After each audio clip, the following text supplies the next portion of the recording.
जय श्री राम भाइयों। रनिंग करने आया था कल 1 किलोमीटर, आज 2 किलोमीटर में थक गया हूँ।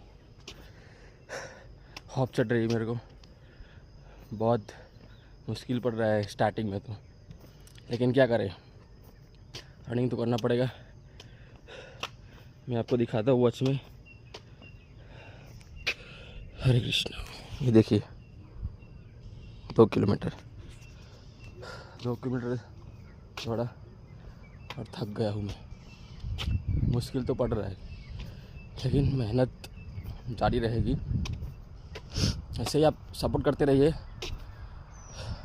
सो गया था लेकिन मैंने बोला कल वीडियो डाला है, उसके लिए आज तो जाना पड़ेगा।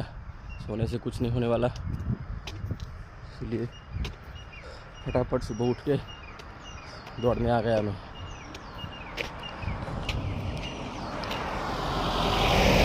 तो गाइस, पसीना बहेगा तो ही आप रनिंग कर पाओगे ज़्यादा। जय श्री राम।